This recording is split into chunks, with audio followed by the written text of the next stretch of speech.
This is Dad Mentality. I am Rodney Glover. I'm your host. So we're going to tell you a little bit about ourselves.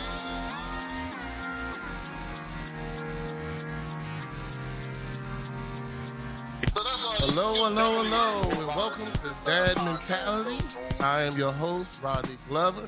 I'm glad to be here this week and do another week, fellas. I'm excited about this week. We have a guest that is on that I've been wanting to have on the show for a while. We finally got her here, but let's start off with my co-host.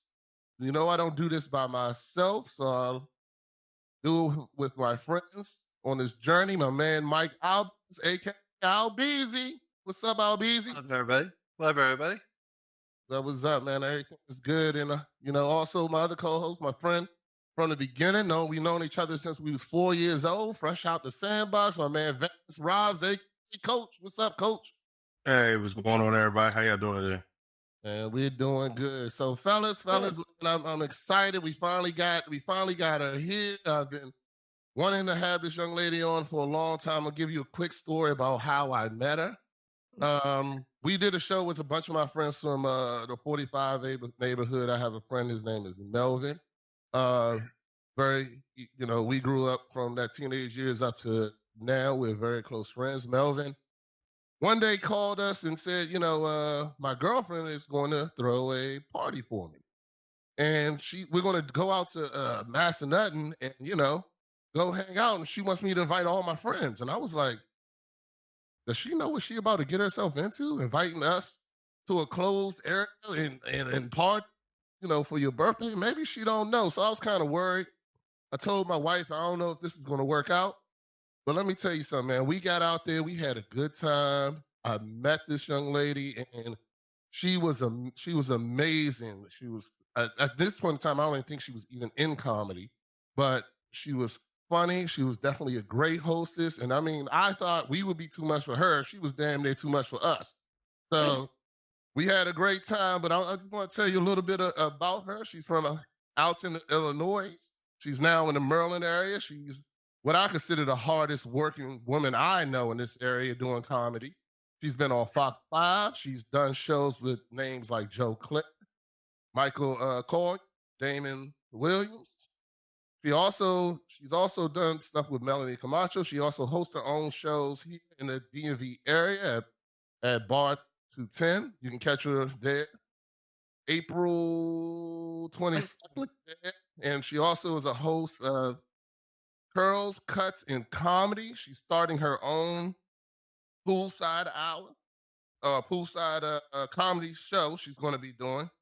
And unfortunately, there we go. And she's also, you can catch her at Dutchess in Newark, New Jersey. You can catch her at Comedy in Harlem and in NYC. You can also catch her, like I said, on May 19th at Curls, Cuts, and Comedy in Bryan's Road.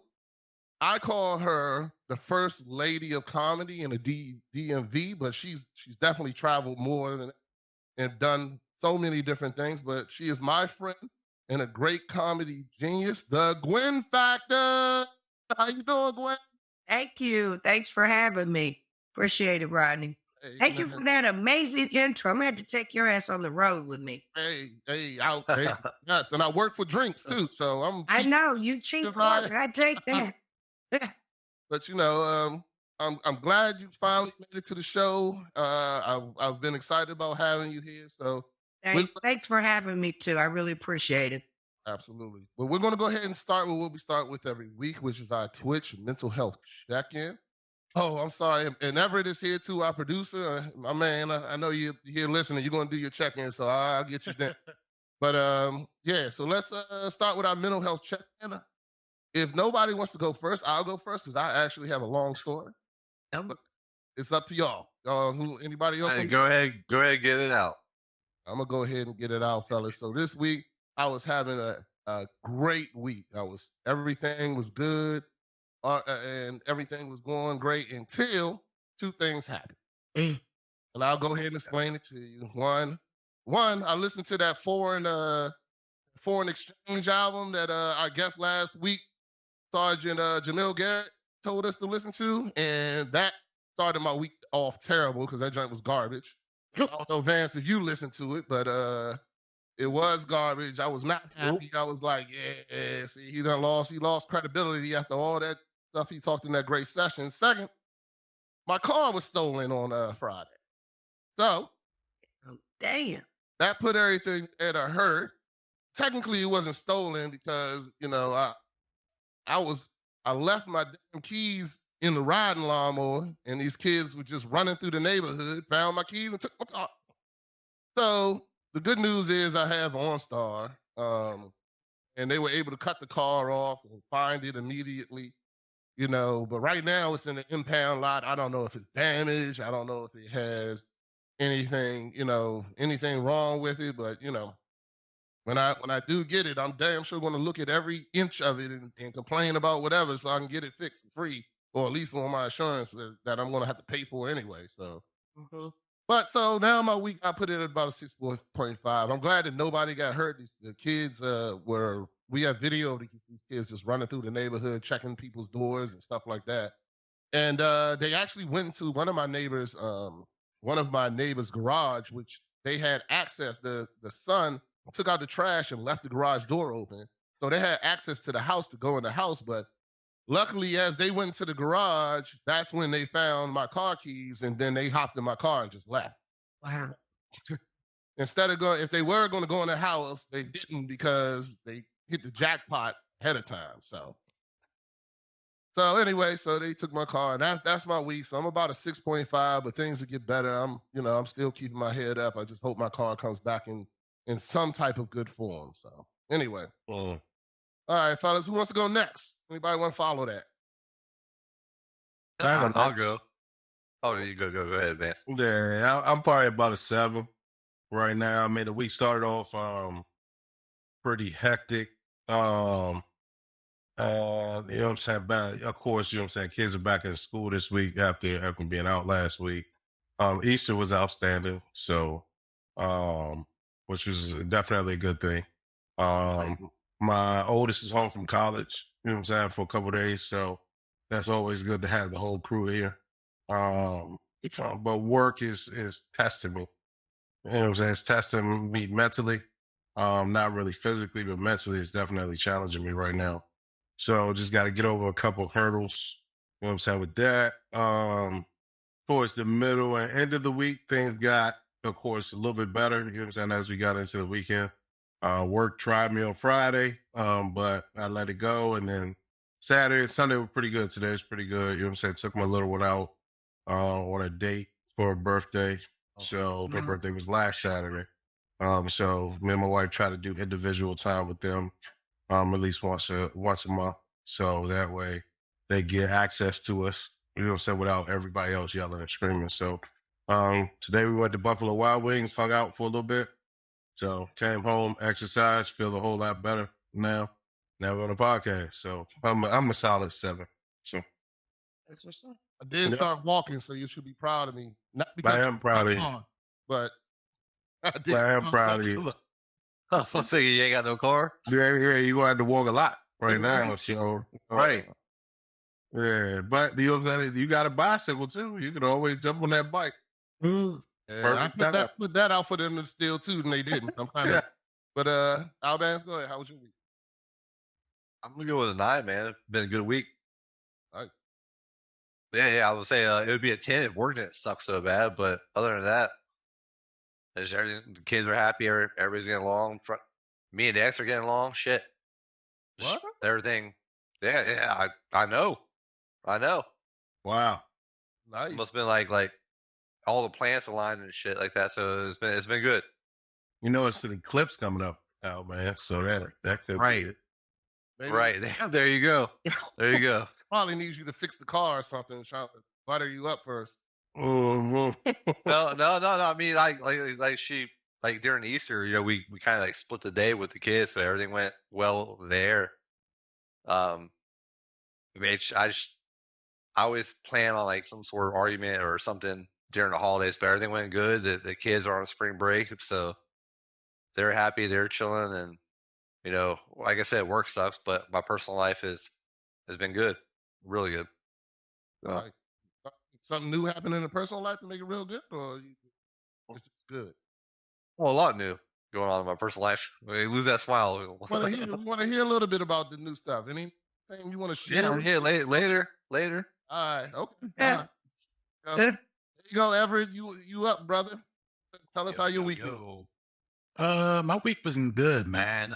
You know what? I say overall about a good 8.5. There's some things that, couldn't improve. Of course, nothing gonna be perfect, but it's 8.5 because this weekend is Coachella. And I just been kind of watching all these musical acts I've never heard of play live all weekend. So that's been like the most exciting part of my week so far. That sounds nice. Unfortunately, I don't follow Coachella like that. I should. I wouldn't mind watching it, but Yeah, Frank Ocean is the headliner tonight if you're interested. So okay. I'll think about it. I don't know. Let's see if I'm still sober by the end of the night, but it's all right. But Go ahead. I'm sorry, I should mention tonight is it's going to be like 2:00 in the morning because it is in California. So Right. yeah, 3 hours behind. All right. Well, I'll probably be asleep. I got to wake up tomorrow and go get my car out of there. Now it's all good. So, Gwen, tell us about your week. Rank it from 0 to 10, and give us a little bit about what went on in your week. Well, I don't know where I really fall. All of y'all sound like y'all have amazing weeks. I feel like each of my weeks is just chaotic. I was thinking my week was like 3. Wow. Now y'all making me feel like maybe I should up my number a little bit because I can't be on a 3. 3 is like, I just wish I was dead damn near. So I guess I won't say 3. Let me just say it was a 5 because it had its highs and its lows. I am in the middle of a bathroom remodel project from hell right now. And I really thought this one was going to be smoother because my last one was about 23 years ago. So I felt like, okay, this ain't my first rodeo. I'm going to be able to plan this. I had a company come in this time and do it because previously, I used like Pookie's cousin that do basement remodel type things, bathroom remodels. And they came in 20-something years ago, gave me a good price, but I've had problems with the bathroom on and off over the years and stuff. So I decided I was going to go through with the company. And I've discovered a lot of things are different between getting your stuff fixed or repaired or remodeling when you go with a legitimate company versus the hood hookup, as I like to call it. So I'm going to write a whole set about it, I believe, because there's just so many disparagement between the two. Like, like the company, they bring their own broom and trash bags and things to clean up. Well, the hood hookup asks you for your broom. Do you have trash bags? 2, the company lays little tarps and things down to walk across so that they're not messing up your floor. The hood hookup don't do that. None of that. Number 3, and I'm going to just leave it at 3 because there was a lot more. But 3, the company, the little Hispanic boy, he bought a little table that he unfolded to be able to cut his wood and to cut things that he needed to do. Well, the hood hookup drug one of my flower pots and from the backyard over to the driveway and used it as the thing to balance the wood and cut the wood off. So again, big difference. At the end of the day, and it's just really what you're looking for, I think. But I still don't turn down a good hood hookup because at the end of the day, I had to get the hood hookup to come in here and do the tile work because they didn't save any of my tiles, and my tiles was 23 years old, and we couldn't replace them. So I had to start from scratch. And the company wanted $10,000 just to put some tile on the wall and to do some drywall work. And I was like, oh no, we're going back to Pookie's crackhead cousin. We got a wood hookup. because the company that tapped me out. I mean, I'm down here scraping at the bottom of the bucket just to pay the hood hooker. Okay, because of course, you know, they only take cash. Right.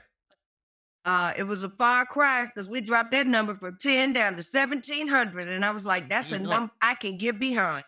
Yeah. I guess I will say it was an 8 on a money saving situation because I went into the week completely overwhelmed trying to figure out like how much ass I could sell to make $10,000, like how many times I'd have to cheat on Melvin to come up with this money, you know, stuff like that. Mm-hmm. And so that's kind of taking the stress off of me a little bit. So I'm gonna go with a 7, and then I ended off my week. Did a great show last night at the Baltimore Comedy Factory with Damon Williams out of Chicago. So I'm give it a 7. It ended on time. Okay. Good stuff. Matters. Yeah. Yeah. So how much ass did you have to sell to get to 1,700? Well, I actually didn't have to because we was able to go into the emergency savings for that. Melvin's, of course, because I don't save. Mhm. I'm a long-term saver. I'm a very good long-term saver because I decided a long time ago I didn't want to be old and broke. But that it's more tolerable to be young and broke. Because, you know, when you're young, you can hustle, you know, you can be out there in the streets, you can find that money. But when you're old, you can't be doing all that. So I have substantial long-term savings, just not short-term savings. Mhm. And, you know, I got a lot of hustles. So there's a variety of ways, but, you know, one way or the other, I'm going to get that $1,700. That's what I'm talking about. Absolutely. Got to tell a few more jokes in the next couple of weeks. Got to sell a few more edibles. You know, got to do what you got to do. Mhm. That's what you got to do. What you got to do. So now talking, kind of brought up that you are older in age. And when did you start comedy? And if you don't mind telling us, like, if you want to tell us age range opposed to your age that you started, because it's kind of a 2-part question. When did you first realize you wanted to be a comedian? And when did you actually start doing comedy? So it's kind of like a multi-answer question because I feel like I always wanted to be a comedian because I was always like that kid that was always running their mouth, that was always in the class and disturbing the class. Like I always got that check mark, disrupting the class, because I was always talking shit. Yeah. But we grew up in different times then. You know, I wish I would have told my Baptist deacon daddy that I wanted to be a comedian or I wanted to become an actress or something like that. We just weren't raised in them times. My parents fought very hard. You know, they were during the era of trying to get voting rights for blacks. You know, they both went to historical black colleges. So, I mean, they were very big on education. My mother was a school teacher. So it was all about education. If you wanted to do something in the arts, like for them, I played the piano at church. Okay. So that was considered, that was your area. If you want to be artsy, you do that. But it just was never anything that I remotely even thought about. But I've always known I was funny, but it wasn't until after my bout with breast cancer in 2018 that I really started to look at it seriously for 2 reasons. One, I had several people come to visit me.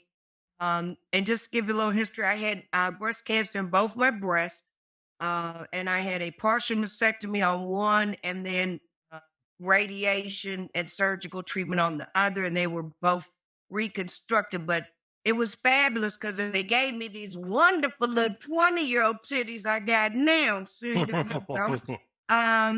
so I'm not upset at all. It was a wonderful journey, and so when the people would come over, I would just kind of tell them stories about, you know, the surgery and the doctor and the different things that I experienced when I was going through the process of it. And basically, I just looked at the funny of it and tried to find something good and funny out of it versus looking at the negative. Like I said, you know, most women across the board, to get cancer is one thing, but to get breast cancer, to lose your breast is all tied to your femininity, your womanhood.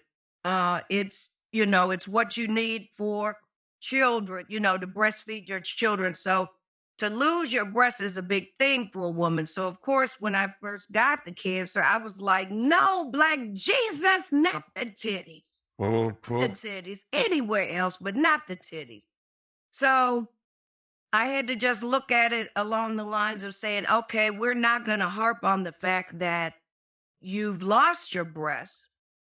We're going to look at the glass half full and say, well, you had like triple D titties, Gwen, and you had been wanting a breast reduction, but you couldn't afford it.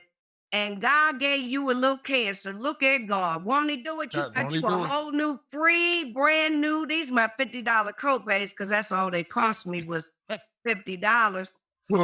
And that's the way I had to look at it. I just had to say some great things came out of this, When I woke up from surgery, I was very excited to see my breast, and I looked down and I saw nipples.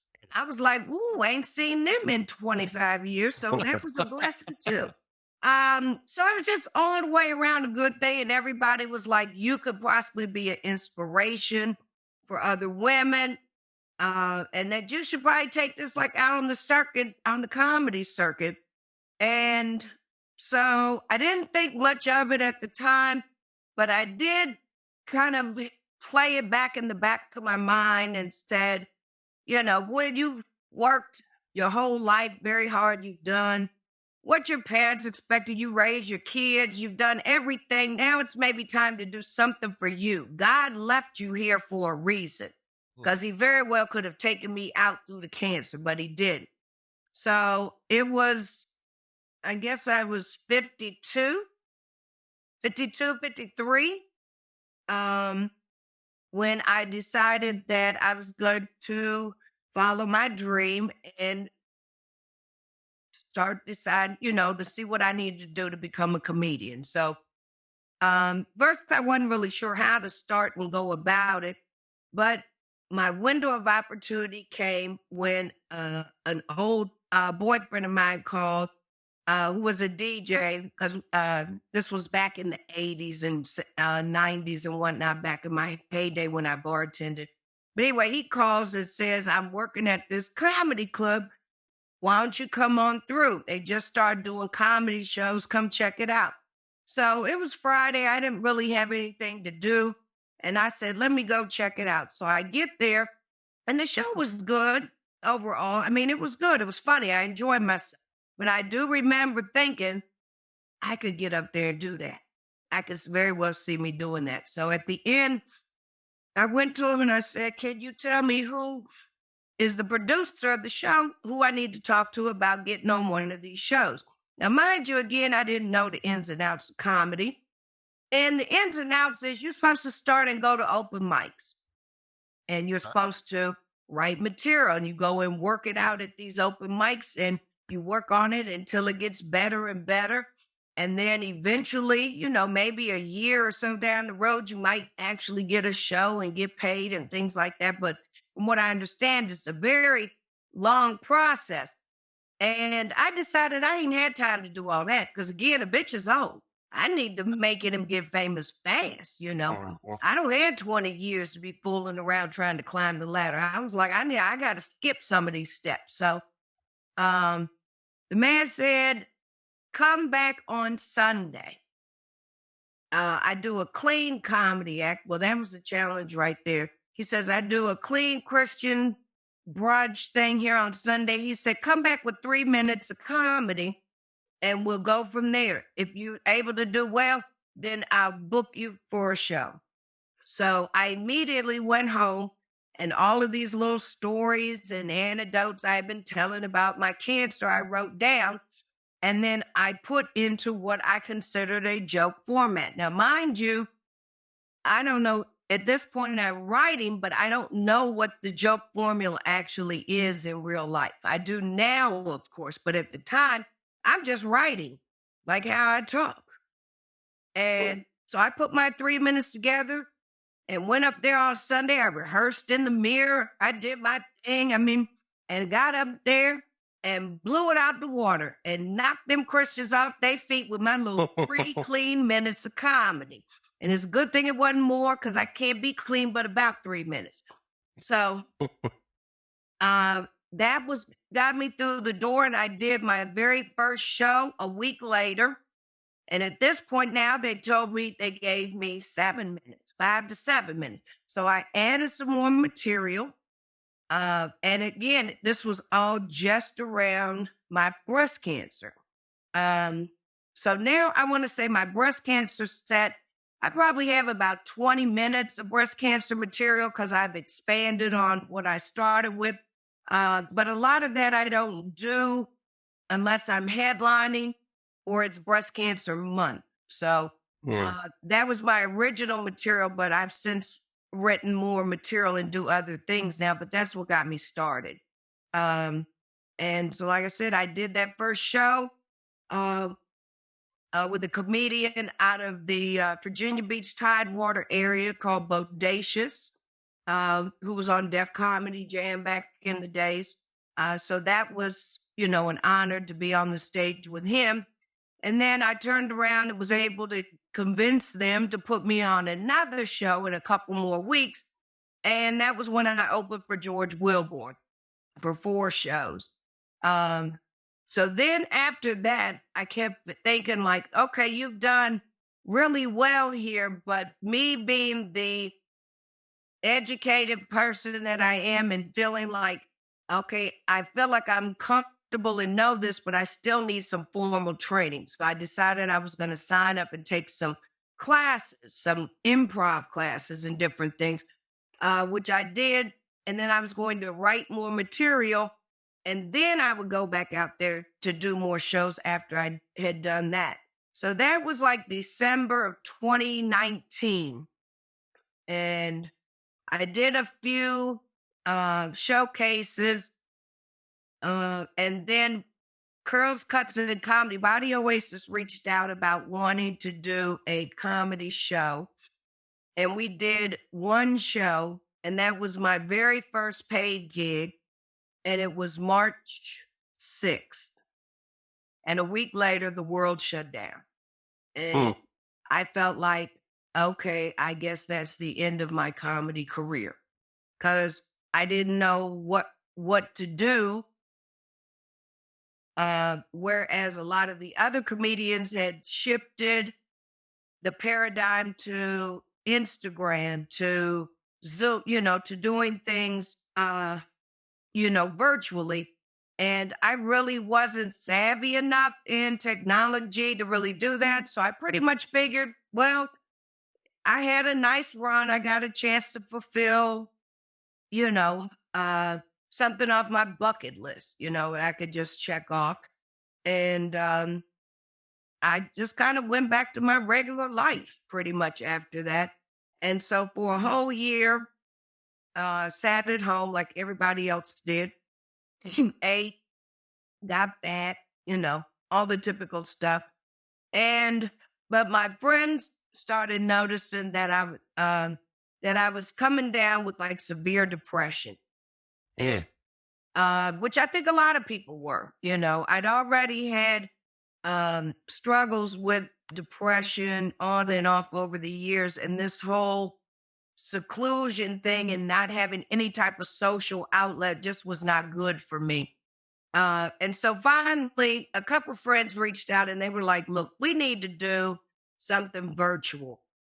And they had the capabilities to do it because, again, I didn't know how, but they did. And they were like, we're willing to do a show with you. It was Valentine's was coming up. So we decided to make it a Valentine's show virtually for people to log in. And so that kind of got me out my funk because now I had to write a 45-minute comedy set. And that particular one, I talked about COVID. I talked about Valentine's Day, being married, I remember that. a variety of different things. Because what anyone that's seen my sets know that my comedy is just basically an analogy of my life. It's a lot of life stories that I've taken. I've had a lot of tragedy, a lot of happiness too, but I've been able to take those events and make them funny. So I would say probably 95% of the comedy that I do is based on true stories, either in my life or someone in my family or someone in my circle that I write about. Because I tell people there's no holds bar. If you in my life and you do some funny shit, oh, hell yeah, I'm going to talk about your ass and change the names to protect you. But I'm going to tell that damn story and get them laughs. So did the virtual show, and it went really well, way better than I ever expected. So I then took that and expanded on it, did a virtual Mother's Day show, which I actually filmed, and you can get it on sharezo.com, is where I upload all of my comedy content to. But it was a full 1 hour Mother's Day show called It's a Mother Being a Mother, which it is. And so basically it was about a 45, 50-minute set of material about kids, being a mother, being a stepmother, being married 3 times. I've had 2 sets of stepchildren, and both sets were different and interesting in both ways, which again made for great material. So then I don't know. After that, I got a call from a fellow comedian, because now the vaccine was out. People were getting the vaccines. Things were starting to open up a little bit more. And I got a call from a comedian, asked me to come and do a show. And I don't know. It just went from there. I just went from having that show to then another show and another and another. And then I think around one of the things that stuck with me that George Wilborn told me was, he said, if you want to be a really great comedian, he said, you need to travel. Do not get stuck into your area of only learning how to make folks in DC laugh. Do not get hemmed up with learning what makes only them laugh and knowing local things that are funny. If you want to be a national or world comedian. And so we were still working at home, but that stuck in my head. And I was like, the country's not in a good place. And I swear to God, I'm not making this up. And this is not a joke, but God spoke to me. And God said, Gwynn, travel across the country and make motherfuckers laugh. And I swear to God, that's exactly the way he said it. Let me ask you a question, Gwen. When you do travel and like you said, you go to all these different places, is the comedy scene in all these different places different? Like when you go to Chicago, you go to New York, is it like a whole different vibe or? Oh, absolutely. I mean, I mean, New York was actually a place that I feared going to because, New York is one of those, it can tear you down. They'll boo you in New York. They'll boo you. They'll tear you down. I mean, but they also say if you can make it in New York, you can make it anywhere. I personally went to New York. I didn't go my first year because I felt like I needed to, get my game and tighten it and be where I needed to be before I actually went up there to try to conquer New York. But when I did finally go there, I mean, I got mad love in New York. So, I mean, I was like, damn, I wish I had gone sooner. But I feel like at the end of the day, timing is everything. And the time when I went is when it was meant for me to go there. Okay. But they're all different. I've done Vegas. Vegas was probably one of the easiest places because it's very touristy. Okay. And you're getting people from all over the country. So, and they're there for pure entertainment. So they're not there. To be honest, the hardest place to make people laugh is right here at home. I swear to God, DC is probably one of the hardest places to do comedy. People come in and they come in with this like this, and they like, you gonna make me laugh. I mean, they come in expecting you to be able to get them out of their funk and make them laugh versus just coming in wanting to have a good time with it. But I've done LA, I've done Atlanta, New York, Pennsylvania, Philly, all those there, and they're different because their culture is different. I went to Memphis. Now, Memphis is very different because now you're talking about more Southern. But me being from Illinois and kind of from the Midwest country, I could relate to them. So that was pretty easy. I would have to say for me, it was probably Atlanta was probably one of the hardest areas. But ultimately, I still did well in Atlanta. I won a showcase down there. But Atlanta is a little bit tougher than some other places. Fellas, any y'all got any questions?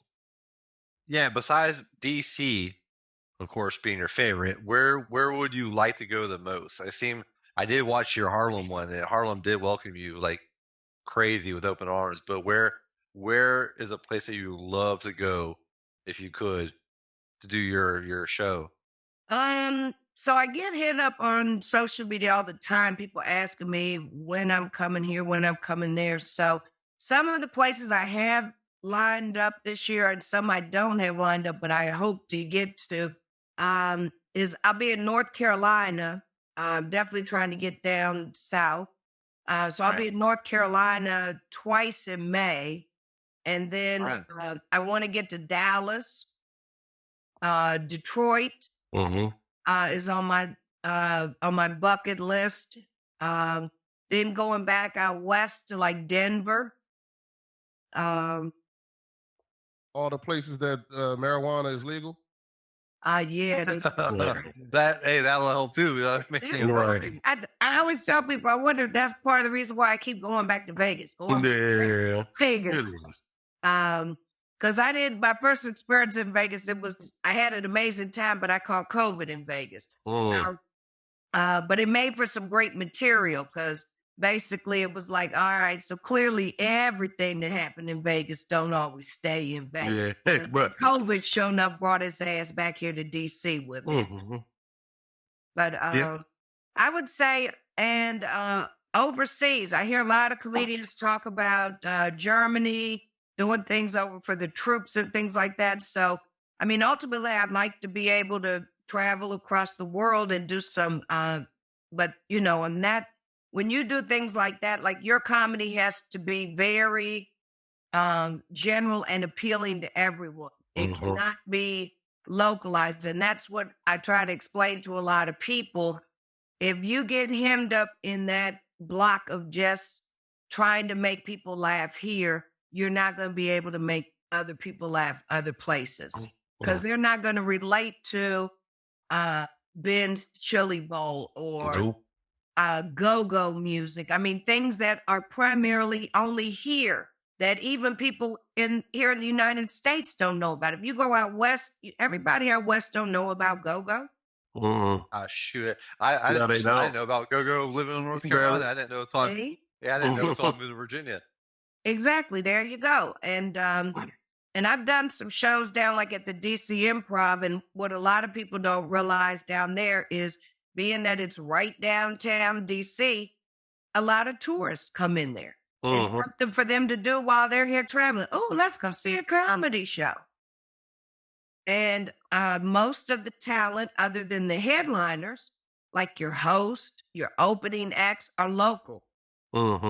It's only the headliners that are out of town. So it becomes our job then to make these other people laugh from wherever they're from. And I found out just a few weeks ago that they come from all over. I was down there performing during the cherry blossom, during peak bloom. Oh my God. Ain't nothing worse than tree traffic. No, it ain't. I work a block away from it. It's the worst. The worst. I mean, that's the roughest part of the year. It is. I would take any other week I'm hold on. I take that back because I work right near the World Bank, so I would say the 2 worst weeks in the year is peak bloom and the World Bank meetings. Mm-hmm. IMF, World Bank. Yeah. That's another horrible time if you're right, but that's only if you work right down there in the nucleus by the White House in that Right. area. And I'm gonna tell you, I thought it would get better, but I still, after 38 years of living here, I still don't understand why people would come from around the world to look at a tree. Like you know what's funny? Plant your own. Is it, and they all over the DMV. That's the bad thing. Like you can see a cherry blossom right down Route 50 if you really want to, but right, but they all harbor down and go right down to the tidal basin. And then they get out of, they stop their vehicles in the middle of the street to take pictures. And when I tell you, I just be like, I just want to catch a case and kill them. Because I'm like, I am trying to get home while you trying to get this picture of this tree. Mm-hmm. But I ain't gonna lie. This is my first year going. I went March 22nd. I think that's when they said peak bloom was. I was that guy in the middle of the street. I believe it was a good time. It was a good time. Between drivers and walkers, man, like the lights, you can't get across the light because the walls, everything are blocked. Them shutting down 2-way streets to make them 1-way, that was bullshit. But it was good. I loved it. It was a good time. But I mean, it is till you got to drive in. So you got to get out of it somewhere, right? Well, yeah, it took me like 3 hours to get from my parking spot to like a half mile up the road. Oh yeah, and I think the tourists just think everybody else is tourists. It's like, no, some of us live here, and some of us is just trying to get to our job. Mm-hmm. And y'all out here trying to take a picture of a tree. Yeah. Google. You can Google that bitch, okay? Yes, indeed. On my parking spot. You have a question? Yeah, I got a question. Have you ever walked away from a show like, man, I didn't do great? And how did you overcome that? I walked away from, so I feel like in the beginning, Vance, a lot of people didn't understand my comedy. And I felt like, so the problem I was encountering was I was feeling like the only people that was understanding my comedy was old people. And I wasn't like, young people was just staring at me like we don't get it. We don't know what you're saying. And so it took me a while to realize, and I struggled with that because in the beginning, I kept trying to think of ways to make them laugh. In other words, I was trying to come up with something that I thought appealed to them. So basically in the comedic world, I was going to them. And that's not what you do as a comedian. As a comedian, you bring them to you. Whatever it is that you're doing, it can be funny. And once I kind of realized that, and I was taught that, and it's really about being your authentic self. Because I was I remember calling my daughter and trying to get like insight from her. And then I remember even saying to her, damn it, you too old. You ain't fucking helping me. I need to find somebody younger. Because she couldn't tell me nothing about like, what does drip mean and all that, and I was trying to find out like lingo and stuff. And she was like, I don't know. And I was like, damn, you an old bitch too. You ain't never. But I finally had to realize I had to stay authentically true to myself. And then once I did that, young people did relate to me because I would get young people come up and be like, oh my God, you so funny. You remind me of my auntie. You remind me of my mama. That's how my mama be talking. So I just found my niche, I guess you would say, but it was always my niche. I just wasn't going about it the right way. I'm very hard on myself with shows. I feel like if I didn't make every single person in there bust a gut, then I didn't do my job. So I'm very hard on myself. And I'm always working to strive better, but I learned to stop beating myself up about shows because at the end of the day, I don't know how to describe it. You can do the same exact jokes for one audience and they'll fall out on the floor laughing. And then you can do the same exact jokes or set somewhere else and it's like crickets or it's like, hee hee, hee hee, chuckle. And there's no rhyme or reason to it. I'm not sure. I mean, ultimately, I've determined my material is funny because it's probably doesn't hit maybe 5% of the time, just, depending on the audience sometimes. But at the end of the day, you have to just look at it like this. Did you have fun out there? Did you feel like you gave these people a show and gave them, what they paid for? And at the end of the day, whether you thought it was hilariously funny or not, I feel like I leave my heart and soul out there on that stage. I come to bring entertainment. And if it didn't go well, I chalk it up. I may wallow in it that night a little bit, like, damn, I wish it could have been a better show. But the next day, I got to put it in the rear view. And I'm looking forward to and I'm moving forward to the next show. And that's all you can do. Because you're not going to be able to please all the people all the time. Yeah, agreed. So Agreed. my question is, what do you feel is the most difficult part about doing stand?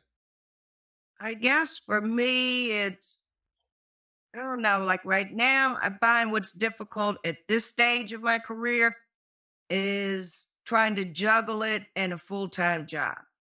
Because I tell people all the time, I literally am doing both full-time. And I tell people I'm in the direction of either a breakthrough or a breakdown. Like, it's a hard juggle. And I see now why people can't do it in other jobs and why a lot of people quit their day job to go into it. Cause it's like the most jealous woman you've ever met. Comedy is very selfish. And the entertainment industry as a whole is very selfish. The way I explain it to people is comedy, and this is from a woman's standpoint, of course. Comedy to me is like the best dick you ever had in your life. But he a hoe and his dick is dirty. And he gonna knock your pH balance up and probably give you chlamydia, but you gonna keep going back to it each and every time. That's what comedy is. It's like the best, ugliest thing you'll ever do in your life. It's a grimy business. It's competitive. It's doggy dog. They don't give a shit about you. You travel across the country. It's grueling. It's grueling. You travel, you lose a lot of time with friends and family. And I understand now when they say it's lonely at the top. And you know why it's lonely? Because everybody else is doing their life and you ripping and running, going to this show, that show, 3, 4, 5 times a week. And you just don't have a lot of time for anything else. It's very demanding. Well, that is a pretty impressive analogy. But it's understandable. I mean, anything that's worth working for is going to take up all your time. Exactly. Like basically what I'm saying is one of the best feelings you'll ever have in your life. But yet some of the worst feelings that you ever have in life because you're missing this or you're missing that or you're tired or you're, you have to dedicate time to sit down. I can't hang out and go out and do this with my friends. I need to sit down and write material. I have, like right now, I've been saying for the last 2 weeks, girl, sit your ass down and get to writing. You got 2 specials coming up and you need new material. Like you need to write. It's something you should do every day. And I definitely don't have time to do it every day. But right now I'm just in a phase where I've just got to learn a good balance. And I think for me, it was about grinding to get my name out there. And now it is sort of out there. So I feel like there's a part of me that's like, you just got to keep going. But in all honesty, for me to make this and to have longevity with it, I've actually had to be strategic, and I'm actually going to slow down a little bit, more so on local shows, not so much on my traveling part, Okay. but to be able to free up a little bit more time in my schedule to do other things. So my shows will be slowing down, which they kind of need to, because I don't want to oversaturate myself in the market here locally, to where people are like, okay, we're seeing her around here 4 or 5 times a week. I want to be Mm-hmm. to a point of where people are like, okay, we don't see her that frequently, so when we do, we should go to her show. Right. So my next question is, what does writing a routine look like for Gwen? Like when you're down, when you're getting ready to write a routine, or you're getting ready to, what does that look like? So it basically starts off with one premise. It starts off with one premise, and as they teach you, you write comedy 5 minutes at a time, and you expand off of it. So, like, for example, I started with, the breast cancer. And like I said, I started off with that one little joke of, I'd been wanting a breast reduction for years, and all I had to do was get a little cancer. I started with that one little joke, and I expanded into it, talking about the surgery part of it, the doctors, talking about, how big my breast was before surgery, and how they are now. And then I tacked in other pieces, to it about my ex-husband. You branch off of what they call ring the rag. You just find other funny in it besides that main premise. And you expand out to 10, then to 15, then to 20, and so on.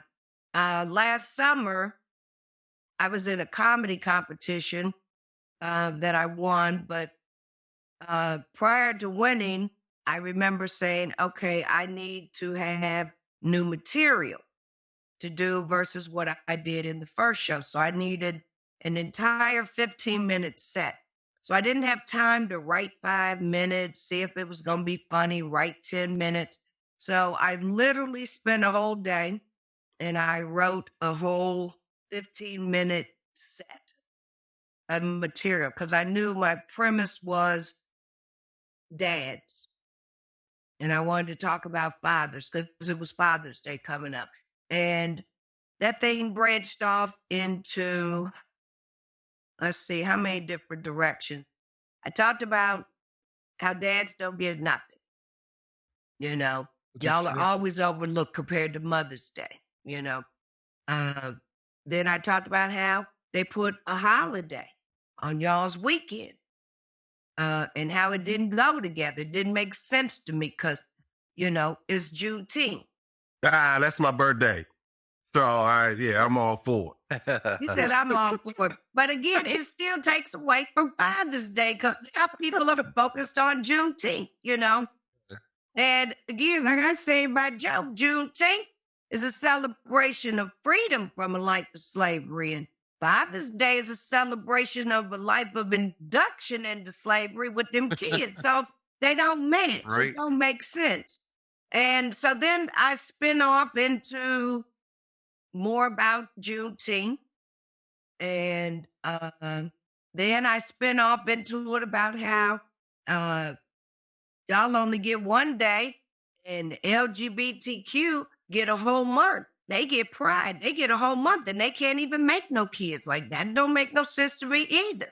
Then I branch off into the LGBTQ and jokes about that. And then I talk about my daughter. But if you see, this all came from one premise of me saying, I'm going to talk about dads. And how do you go from dads all the way over here to LGBTQ? But that's how you take it and how it grows into an actual set. All right. Well, fellas, y'all got any questions? I'm gonna go ahead and. No. Yeah. Well, Gwen, I appreciate your time. I'm gonna go ahead and wrap up the interview portion of. You definitely gave a lot of nuggets. I appreciate your candidness and just having a discussion with us about what you've done.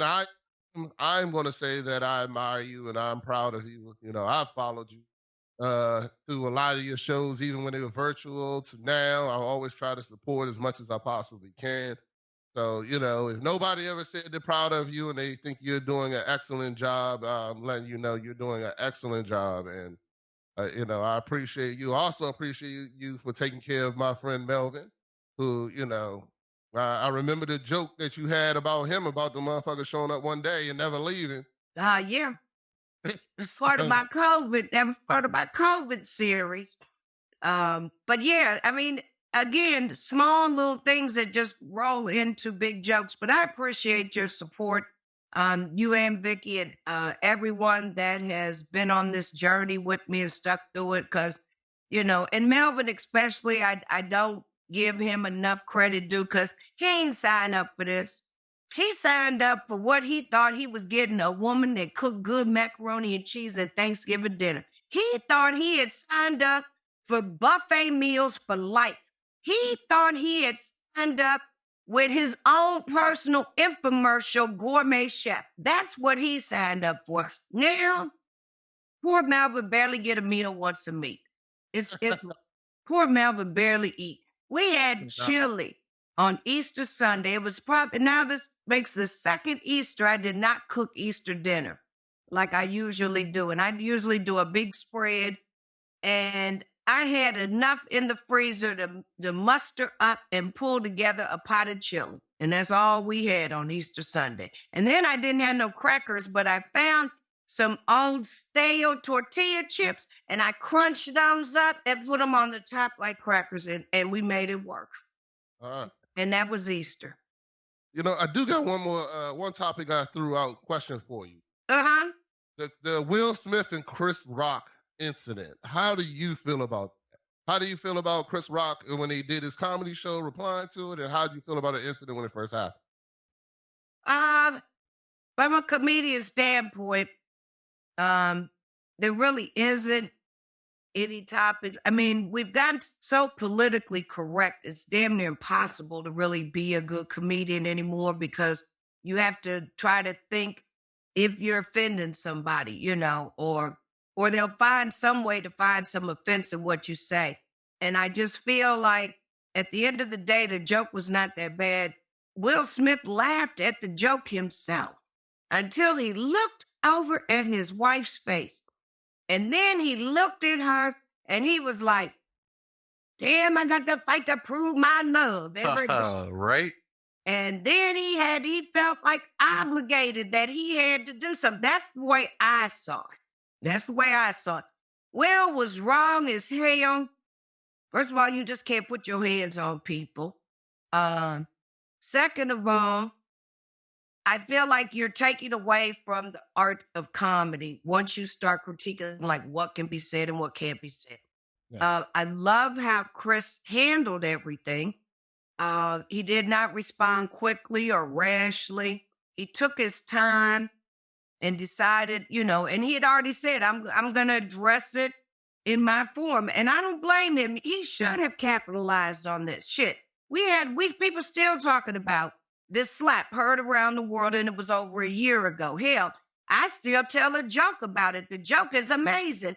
And I can still get probably months more out of this joke before it'd just be too old. But, I mean, it was amazing how it dragged out and dragged down. So he should have played up on it. And I love how he got a live special, the very first live special that Netflix had ever done. I thought it was ingenious that he did it in Jada's hometown. He did it right here in Baltimore, which I thought was ingenious because I was like, ain't no better hood crowd than Baltimore. I love performing in Baltimore, let me tell you. But I thought the special was great and the ending was perfect.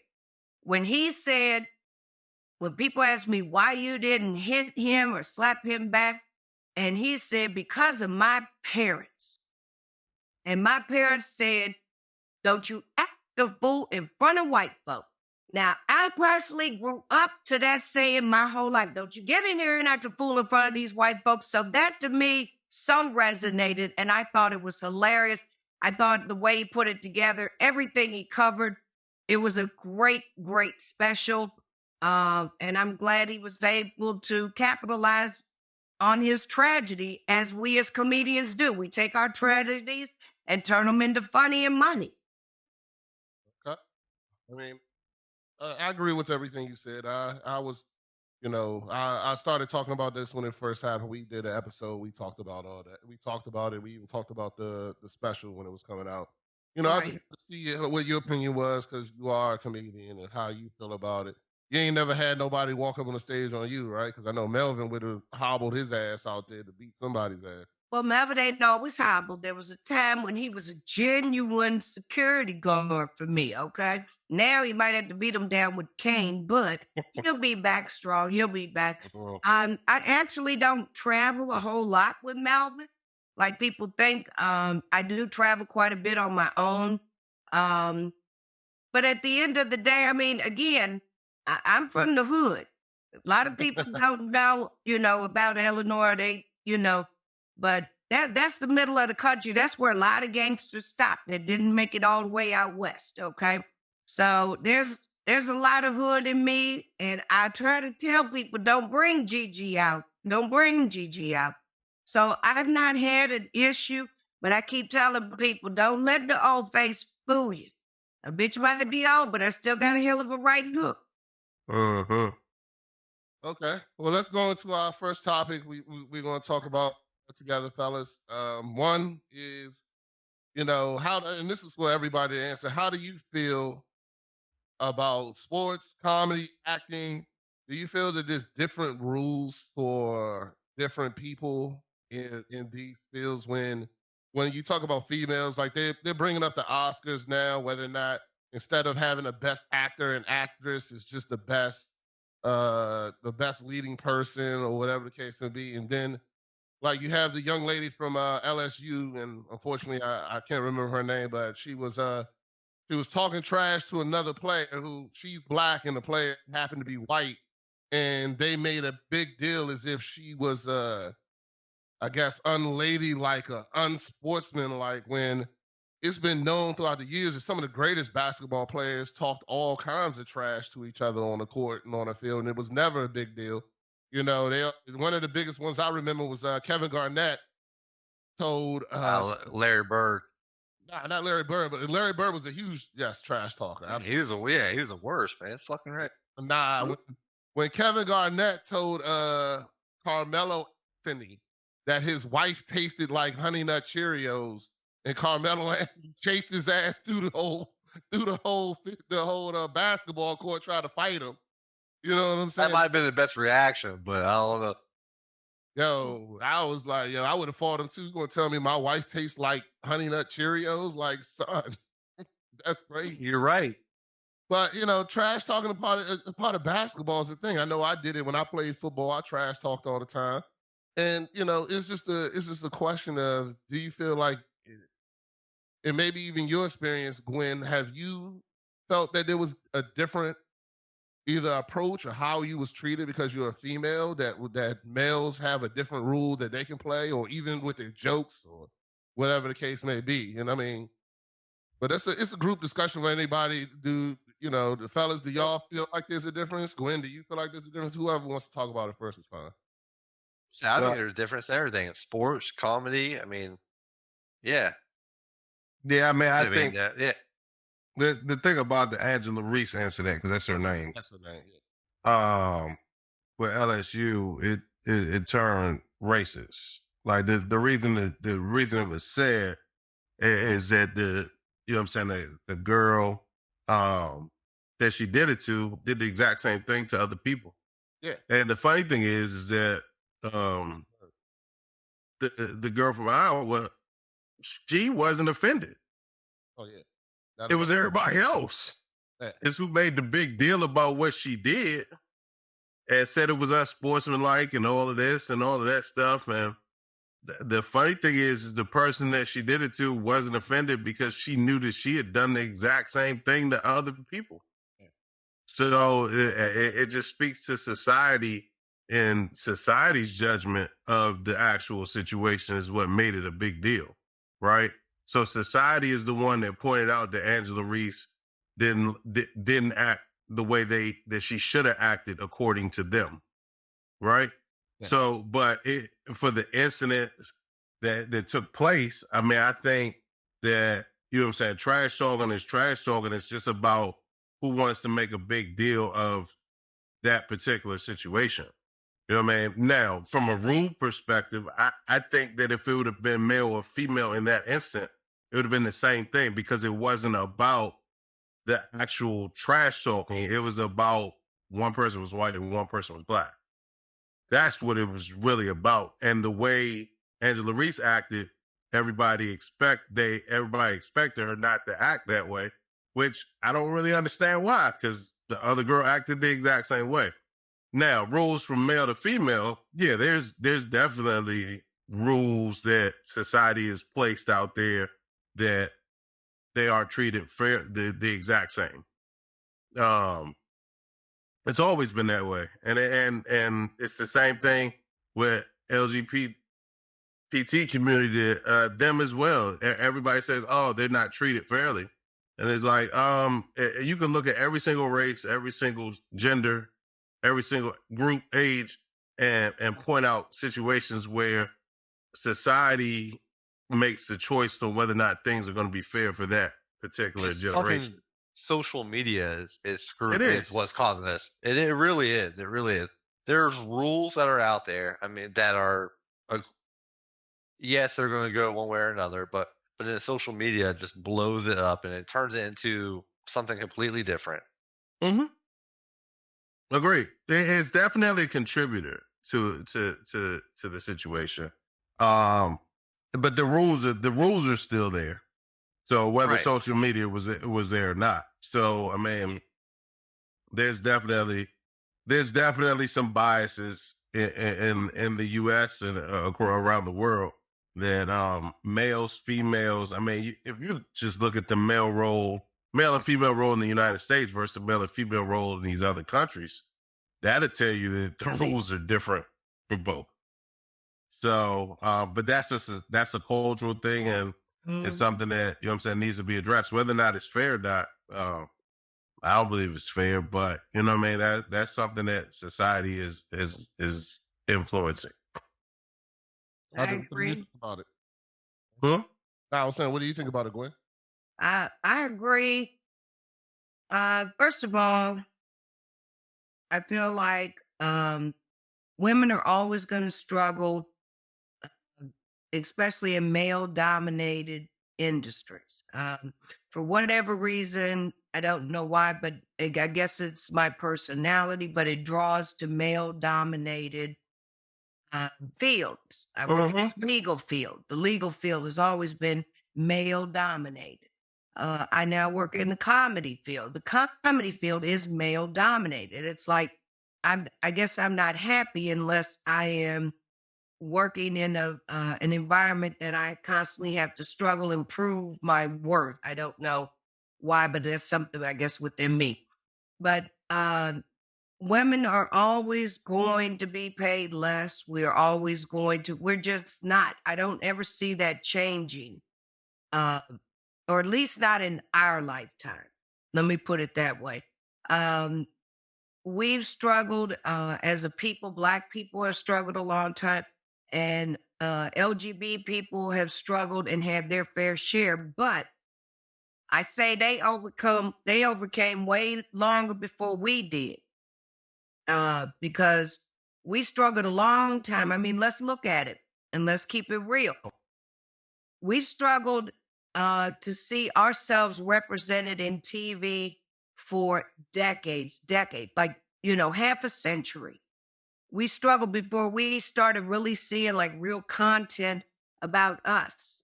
And it just started recently, but we fought this battle for the last 40, 50 years to see content about us. And then now all of a sudden right as we overcome it, the LGBTQ overcame and passed us, because there's always going to be someone in that LGBT community in every single show now. And I tell people it has nothing to do with the fact that because they're gay or transgender, it has to do with if every gay person was Black, they would not be to the place that they are. They're where they are because there are white people that are gay. And unfortunately, as long as the entitlement of the Caucasian culture is always going to push something else or whatever they're behind, they will push that agenda and push it through faster than normal. The only reason we're even where we are now with Black Lives Matters is because white people became appalled and jumped in on this. You know, we've been saying for years, they're killing us, and nobody paid attention, nobody cared. But once it caught the right amount of people, of white people's attention, and something that was finally addressed. And I mean, we still got a long way to go. But at the end of the day, we have to just remember that they really haven't overcome either, because I watched the LGBT community struggle in the Black community. They're not as far along as the white LGBTQ side of the community is. So, Albans, as a gay white man, how do you feel about that? Oh, you go sit on it. Sorry, my bad. I had to throw that. He said I had to You throw enjoy that. it. Yeah, you enjoy it. You enjoy it. You enjoy it too. Nah, okay. Yeah. I don't know. No, go ahead. How you feel? What do you think? Well, no. I'm just saying. I don't know. I just want to take your perspective on this. Okay. Well, no, it's just something that well, you know, I was going. The whole thing was talking. I thought you were joking. Yeah. Is he really gay? Hell no. Right. Hell no. Because I was about to say, I want to hear your perspective on it. No, there ain't no fucking No, it's just Beast being a retard. I mean, Look, handicap. You know what I'm saying? Whatever. Yeah. he's Yeah, mentally challenged. He Mentally needs challenged. a That's helmet right. with That's a right. chin strap. He need a helmet with a chin He strap. does. He does. Even then, I don't think that's going to help. Hey, man. First of all, I grew out of my helmet, so I no longer have to wear it. Right, but you're still drooling. So wipe they can't that find off. one to fit your big meat head. That's all it is. Right. Well, anyway, we're gonna keep it going, and let's talk about the next topic, which is comedy specials. What are your top 3 comedy specials that you have loved in the 2000s? So I kind of changed my list around. I definitely have people I don't think I have a few guys that I don't think none of y'all may have listened to or may have. But Top oh, no, 3. who wants to go first? Okay. All right, Albans. All right, here we go. All right. Number 3, I'm going to go with Bill Burr. Okay. Why do I try? All right, Bill Burr. Why do I try? Okay, I can't say nothing about that. I respect Bill Burr. Comedy. Bill Burr is a shit. Wanda Sykes. Sick and Tired. tired. Okay. Sick and tired. That shit. Yeah, that shit was good. Yeah, that's on my list. Okay. Yeah. It was either that or was it Tongue and Tie, which came out I think a year after. But yeah. Sick and tired was good. And then Dave Chappelle Kill Him Softly. Maybe I gotta watch that one, because that one I remember. I know you have to watch that One one. of her shows that I did not find that funny, but I guess Wanda Sykes. You said what is it called? Sick and tired. Yeah. Then Dave Chappelle Kill Him Softly. Yeah, I'm assuming it's my number 1 on a lot of people's list, but yeah, Killing Him Softly was that was one of his first ones, right? That was one of the original. That was 2000 or 2001 around there. It was. I remember that. I think that was the one he did in DC. Was he in DC when he did that? I think he was, but I'm not 100% sure. It might have been, but yeah, honestly, I don't remember. It was a long, long time ago. I mean, for you, it's a respectable list. You know, I go. go ahead and let that go and won't fight against it too much. What about you? What? I mean, the Wanda Sykes one is up on the line. Kings of Comedy was great to me. So, Okay. uh, Comedy was legendary. It was definitely a yeah, legendary show. that was in I the think that was 2000s. close to break. And y'all probably gonna dog me for this one, but and I don't know. I gotta look it up which one it was. But the Cat Williams one where he was talking about the tiger, Yeah, I don't know. that was his best. Pimpadelic. That joint was dope. Pimpadelic. That's Okay. in mine too. I was in what year? That was 2000s. 2000. I thought she got 2002. I wasn't sure. Let me find it. No, it's all right. Cat Williams. Okay. Which one of three? Oh yeah. Wanda Sykes. The one. It was Wanda Sykes, Kings of Comedy, and the Pimpadelic. 2009 was Pimpadelic. Okay. I can respect that list. Can't really say much about it. I'm going to be the one to name some stuff. When did you want to go? I go next. I'm gonna go last. I'm trying to find the name of the one that I'm looking for. All right, so I'm gonna go from 3 to 1. Number 3, I put Bert Kreischer, The Machine. Came out in 2016. I don't know if you saw that comedy show or you're familiar with him as a comedian. Yes.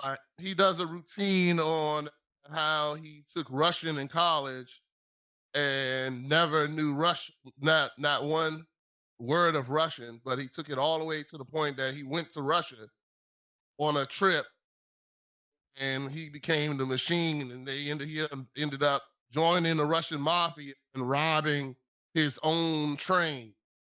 So that to me was the beginning of it. He has 3 other comedies, Secret Time and something else. I think Bert Kreischer is hilarious as a comedian. I relate to him in his stories because his stories sound just like some shit I would be doing. So I've always liked him. So number 2 is Jim Jeffries. I don't know if you're familiar with him. He has a comedy special 2018 called This Is Me Now. Jim Jeffries is an Australian. He's an Australian comedian. I don't know if you're familiar with him. Have y'all ever heard of Jim Jeffries? It's out of curiosity. No. All right. Well, he has at least 4 or 5 comedy specials on Netflix, and every single one of them is hilarious. I remember when I first got introduced to him, I was in New York with my wife. He was on a trip, and let's just say I just got finished putting my wife to bed, and I was sitting there by myself. So I was like, fuck it. I started watching it. I started watching one of his comedy shows, and I laughed so hard the entire time. I was crying by the end of it and woke my wife up. And then, I started watching all his comedy shows after that. And he to me has one of the best comedy specials. Like any of them are funny. So then last, of course, my number 1 is going to be Dave Chappelle, and it'll be The Closer. His last of the most recent series. That'll be my number 1, 2021. I mean, if you really... Yeah, but I thought you were saying 2000s. No, I meant in the 2000s, like 2020, 2019, last 20, 2000, yeah, in the last 20 years. Yeah. Yeah. I got I missed it, but I guess you probably thought, so my thing was, I didn't want 2000 to 2010 is 2000s. Nah, I meant, 2021 is the 2000s too, so, but anyway, got it. Mm-hmm. But anyway, I was, I forgot what I was going to say. I mean, if you want to change your list, you can definitely change it. No, Dave Chappelle, The Closer. I mean, that was those 3. All 3 of those specials are great to me that he did in that series. And The Closer was just the one that just kind of like put the emphasis on the whole show. And to me, it was comedic genius. And Dave Chappelle will always be on my number 1 for any list. So, that's what I just got to say about mine. But if y'all haven't checked out Jim Jeffries, I'm telling you, check him out. The man is hilarious. Jim Jeffries, yes. He is, like I said, he's an Australian guy. But he talks, man. He has this one set where he talks about Americans. He was like Americans, and even talks about Trump and all this other kind of stuff. It was hilarious, great. So, Gwen, what about you? What's your me? So mine overlaps a little bit. Coming in number 3, Cat Williams, Pimpin' Okay. I mean, prior to Dave coming back on the scene, Cat had it on lock. I mean, Cat came out with some good shit back in the early 2000s when we was really missing Dave Chappelle, which worked out good because that allowed him to shine. I don't believe Cat Williams would have been able to become as big as he was if Dave Chappelle didn't take like a hiatus, you know, and took that break for that while. So he was a great fill-in. And I would say number 2, who's a new one on my list that I just got turned on to since COVID, Andrew Schultz. Okay. And his tour called Infamous. And it's amazing. The boy is bad. Bad. I like him too. He's very funny. He's very funny. And then my number 1 is Dave Chappelle, but my number 1 Dave Chappelle is Sticks and Stones. Okay. That's good. That's good. That was one of his best. Yeah. Yeah. I agree with all that. I mean, you know,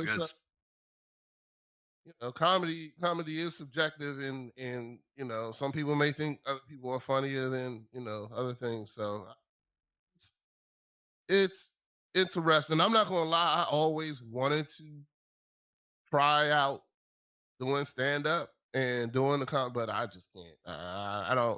I don't think that it's never too late. Well, no, I just don't. I'm not. I don't. I wouldn't have the love. Like somebody says something to me, I end up fighting in the middle of the crowd or some shit. You know what I'm saying? I don't got that patience and love for doing it, man. But I mean, I've seen, like, I went to one of your shows and you had a comedian friend there. I don't remember his name, but he was hilarious, and I loved him because he was insulting the crowd. He would insult you and then make you laugh about it. Like, it was genius watching him go. And this was one of the shows you did at I can't remember. Body Oasis. Nah, it wasn't Body Oasis. This was the one you did in the Pyramid or something, I think was the name of that place. Oh, Pyramid Lounge? Yeah. Oh, that was absolutely Lawrence Owens. Yeah, man. That's it. I'm telling you, he's a comedic genius. I'm telling you, he should be on this list. Like, I don't know how this man is not on Netflix yet, how he's not made it. 20 years in the game. He's my mentor. He's taught me what I know to this point. But yes, he's the only comedian I know that can talk shit on you and make you laugh at yourself. Yeah. I mean, he was brutal to some people out there, and I was just like, whoa. And then I watched him win those people right back. And I was like, yo, this dude is really good. It's like watching a Master series. Yeah, you need to get him on your show one day. Hey, man, I would love to get him on the show. Make that happen for me, Gwen. You know, but today is about you, Gwen, and we're going to keep it about you. Hey, you know, I definitely want to thank you for coming on here. Guys, did y'all have any ending questions for Gwen or anything else that y'all want to bring up and talk before we get ready to finish the show? Nah, I just want to say thanks for joining us. We appreciate you. Thank you for having me in the men's den. It's where I'm most comfortable though.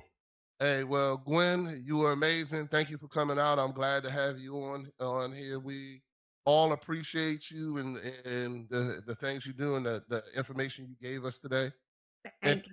Please continue to follow me on all social media platforms, The Gwynn Factor, and check out shows. I can't stress it enough. The support is always needed. You know, and I try to put on some of the best productions I can, giving you a wide variety of entertainment, but always just keep supporting, keep following, tell a friend, bring a friend, as I like to say, and hope to see you in the audience soon. Well, I'm sure you had a couple more fans here today. Definitely, you know. Oh, absolutely. Guys. And, you know, we appreciate you. It's been great talking to you. And you know, as you continue to grow and flourish. You know, like I said before, you know, here at Dad Mentality, we want to say I appreciate you and thank you for being who you are and always being genuine and you know, coming in and talking to us and doing your thing and being you. You know, like you said, you're you and you make things funny. So I mean, I can only tell it the way I see it. Like no, it says on your shirt. I that's can right. only tell it the way I see it. I brought out the shirt for you. I was like, yeah, I'm gonna make sure I wear my Gwynn Factor shirt. So, you know, it's I know you'll be washing cars with that bad boy any other time, but I appreciate you pulling it out. Hey, I love you. I appreciate you. We're gonna go ahead and end the show, fellas. Thank you again. This is Dad Mentality. You can see us on YouTube. You can see us on Facebook, Instagram, Twitter, across all platforms. It's dad_mentality. You can catch us at email, dad_mentality at Yahoo or gmail.com. Please check us out. Make sure y'all like and subscribe. Don't forget, on Monday through Friday, I stream, playing video games live. Me and Al Bands, we have a good time. You can join our chat. It's on Twitch. You can see that one is at the Beast One. But if you put in Dad Mentality, you also find me there. You can go to our link tree and find a link to that too. So we're always streaming live. We're always doing this every week. Next week, I think it's just going to be us, fellas. And we're going to have a good time. So thank you, everybody, for listening. God bless you. Thank you. Good night. All right. Thank you.